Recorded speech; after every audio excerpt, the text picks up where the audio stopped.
I nursed a puppy back to life and adopted him. He became my best friend, but then he went missing. I found him in terrible condition and with a life-threatening disease.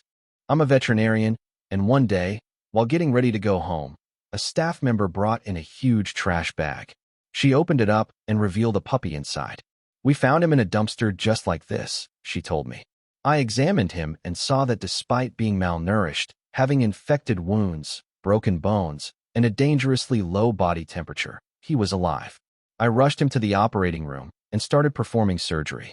The procedure was extremely difficult, but thankfully, it was a success. In the following days, I took on the brunt of his care, and over the course of just a few days, the puppy and I developed a bond. He even started wagging his tail weekly when I came around.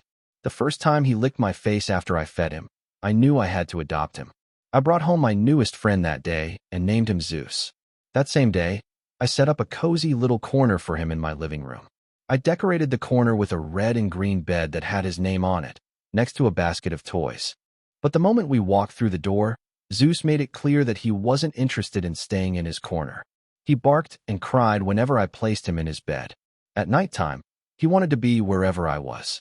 If I was in the kitchen, he was right there beside me. If I were on the couch, he'd snuggle up next to me.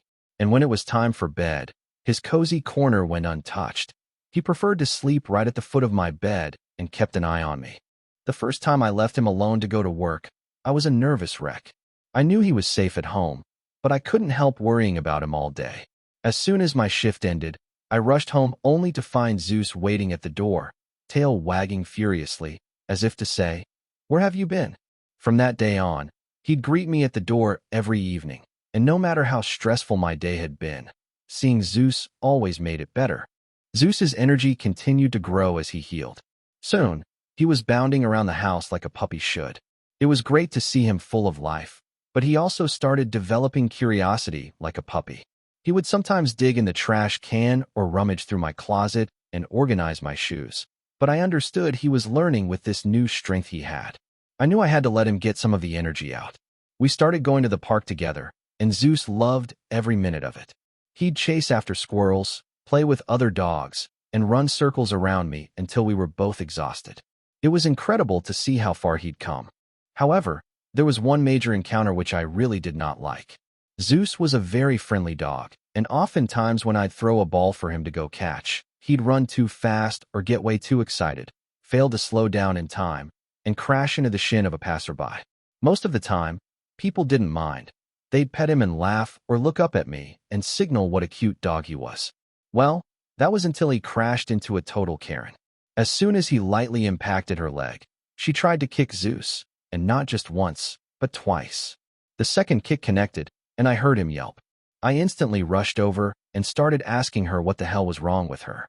She started yelling at me that I need to put the dog down because it clearly cannot behave normally. We ended up getting into a huge argument, and throughout the course of the argument, Karen raised her hand almost as if she was about to slap me. That's when Zeus started growling aggressively while looking at her and showing his canines. She put her hand down and walked off.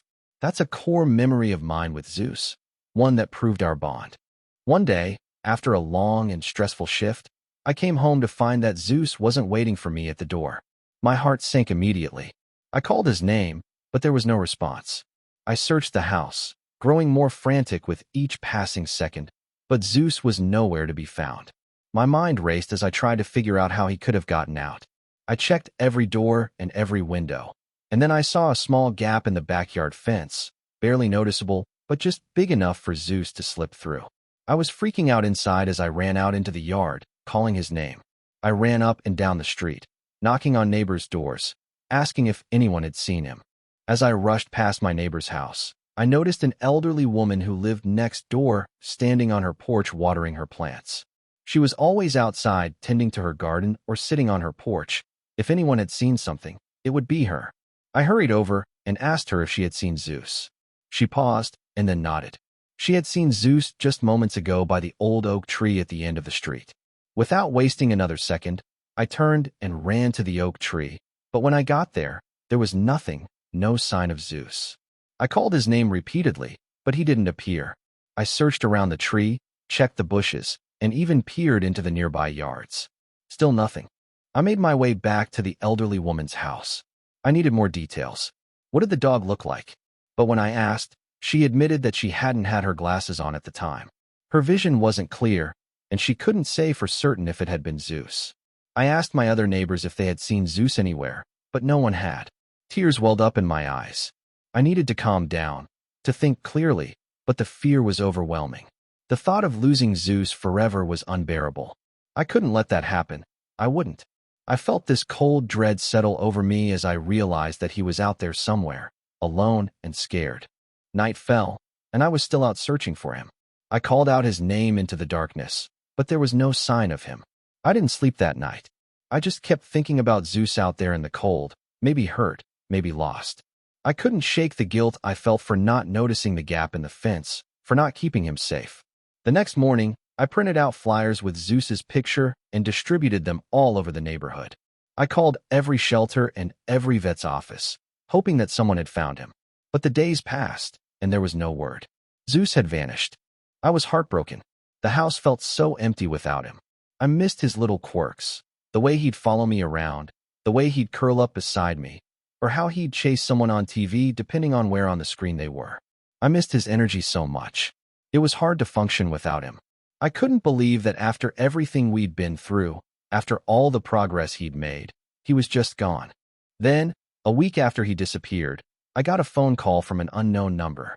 It was from a shelter about 30 miles away. Someone had found Zeus wandering the streets and brought him in. I couldn't believe it. I jumped in my car and drove to the shelter as fast as I could. When I walked in, I saw Zeus curled up in a corner, looking exhausted and dirty. He looked so small and vulnerable, and my heart broke all over again. But when he saw me, his eyes lit up, and he struggled to his feet, wagging his tail weakly. I rushed over and scooped him up, holding him close as tears fell down my face. He was safe. He was back. The ride home was quiet. Zeus was so tired that he just curled up in the passenger seat and slept the whole way. When we got home, I gave him a warm bath, cleaned his fur, and fed him a special meal. He ate slowly. He was clearly still worn out from his ordeal, but I could see the relief in his eyes. He was home, and he knew it. After that scare, I fixed up the backyard fence, making sure there were no more gaps or weak spots. I also started being more careful with Zeus. I kept a closer eye on him whenever we were outside. I couldn't bear the thought of losing him again. But just when I thought things were getting back to normal, Zeus started acting strangely. He was lethargic, didn't want to eat, and seemed uncomfortable. My first thought was that he might be coming down with something, so I took him to the clinic for a full checkup. What I found was far worse than I expected. Zeus had a life-threatening piece of plastic that got stuck in his intestines. My heart dropped when I saw the x-rays. It was likely caused by something he swallowed while he was missing. The only option was surgery, and it had to happen fast. The thought of performing such a delicate procedure on my own dog was terrifying, but I knew I had to do it. I had saved him once before. I could do it again. That night, I prepped the surgery room. I kept telling myself that Zeus was a fighter, that he'd pulled through worse before. But as I started the surgery, the fear haunted me. This was different. Every cut and every stitch felt like a weight on my chest. The surgery was long, and there were moments when I doubted myself, but I tried to push through. I looked over at the clock, and it was 3 o'clock in the morning. I had performed this surgery on him for hours, and the fatigue was beginning to set in. Just when I thought I couldn't make it, I slammed an energy drink and kept going. Finally, after what felt like an eternity, I removed the blockage. I carefully stitched Zeus up, then sat by his side and monitored him closely. The hours that followed were some of the longest of my life. I barely slept, watching his vitals and praying that he'd wake up and be okay. The room was quiet except for the steady hum of the monitors. I sat beside Zeus. My eyes were heavy from exhaustion, but I couldn't tear them away from him. He was lying so still, his tiny chest rose and fell ever so slightly. The surgery had taken everything out of both of us, and now all I could do was wait. My chest ached with anxiety. Then the sun began to rise, and light began to creep through the blinds. Zeus's eyelids twitched, and his body shifted slightly as he began to wake up. Slowly, his eyes opened, and he looked at me. He gave a soft whimper, and I felt my heart swell with relief. He was alive. He had made it through. I reached out gently, cradling his head in my hands, and pulled close.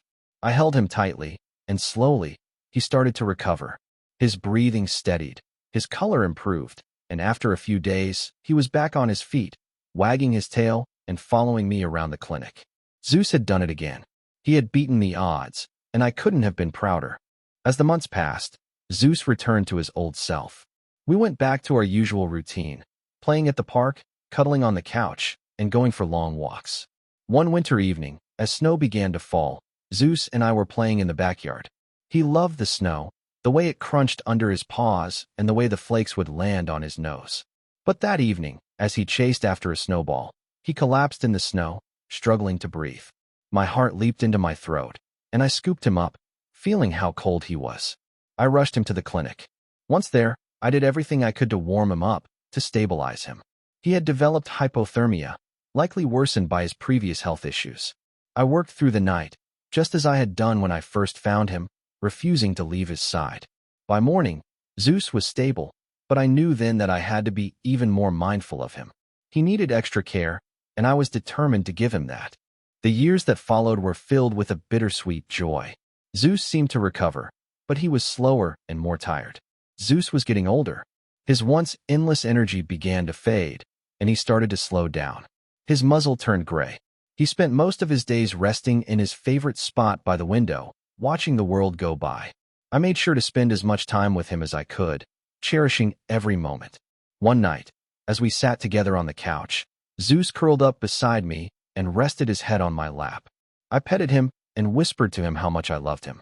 Sometime during that very night, Zeus passed away peacefully in his sleep.